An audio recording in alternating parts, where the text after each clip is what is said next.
Question number 5, Metiria Turei.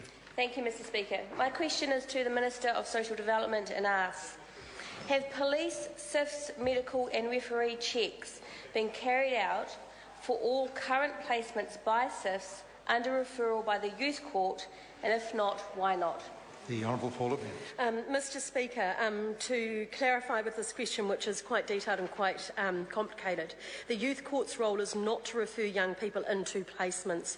The Youth Court is a specialised criminal court. Aside from the most serious offences, where the Youth Court might place a young person into child, youth and family custody, generally replacement in a residence, the custody of the young person remains with their parents or caregivers. As a result of offending, in a family group conference in FGC may come up with a plan for the young person. This may include who they live with. This is not a child, youth and family placement. However, under a recent policy change, criminal checks are now done after a youth justice family group conference. Supplementary. Metiria Turei. Can the Minister assure the public that the full suite of checks are now mandatory for all referrals that come from family group conferences through the Youth Court, given that her Deputy Chief Executive said on Sunday that staff were expected to do police checks only if there were concerns with the placement? The Honourable Paula Bennett. Mr. Speaker, I am told that because of the policy change that went through earlier this year, mandatory checks are now being done on all FGC placements for youth justice, and not just police checks but also child, youth and family checks and follow-ups, and it's part of our strengthening that process and taking a higher level of responsibility, I think, for the outcomes of those FGCs. Metiria Turei. Will the Minister commit to undertaking full police checks for all current placements via family group conferences where those police checks have not been done? The Honourable Paula Bennett.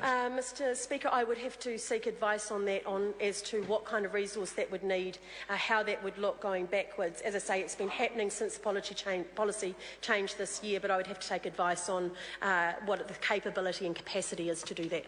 Metiria Turei. What is the Minister doing to identify young people who have experienced abuse as a result of this gap in the policy? The Honourable Paula Bennett. Mr. Speaker, what we have done is greatly increased our monitoring. So I would say that particularly with the youth justice side, it has been not perhaps as tight as we would like it to be and as consistent. So we've now gone back and we're making sure that that monitoring into homes is a lot tighter. What we've also done is really increased our resource, both financially and in people resource, into historic claims. For example, since 2008, this government has actually settled 272 claims.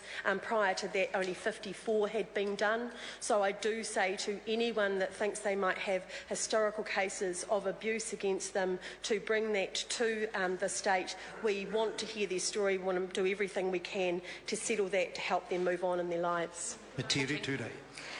Is the Minister confirming that compensation is available to young people to help mitigate the long-term effects of abuse that they may have suffered while in state care? The Honourable Paula Bennett. Mr. Speaker, yes, and we put more money aside for historical claims of abuse in the previous budget as well. I can't remember what that number is, but it was a significant amount of money put in for historical claims as well. Metiria Turei. Will the Minister now ask CYFS to fully evaluate the effectiveness of its mandatory checking processes for both the custody cases and for youth court family group conference referrals? The Honourable Paula Bennett. Mr. Speaker, constantly. So I must admit, I said to the officials before I came down, can I give a sure guarantee that everybody is? They have told me that the policy has been changed. It is the expectation, and there are checks that are done through the system to make sure it is being done at 3 monthly intervals, as it does anyway. Metiria Turei. Thank you, Mr. Speaker. What guarantee can the Minister give to New Zealanders to assure them that children in CYFS placements or processed through CYFS will not suffer abuse and neglect at the hands of those whom CYFS place them? The Honourable Paula Bennett. Mr Speaker, I mean, the case that this has brought up in the last couple of days, I do have to make a clarification that that was not placed by Child, Youth and Family. That was very much a family group conference. That young person was not under the care of Child, Youth and Family. However, I think rightly so, they have stood up and said that the abuse of this young person by their uncle was absolutely horrific and that systems could be changed, and they have done that. But actually, there were 9 people in that family group conference. She herself on TV said that there were family members who knew he was a convicted rapist and did not speak up, and as such get those kind of checks and balances done. So I would say yes, Child, Youth and Family most certainly have a role to play, but so do extended whānau and the community themselves. Question number 6, Colin King.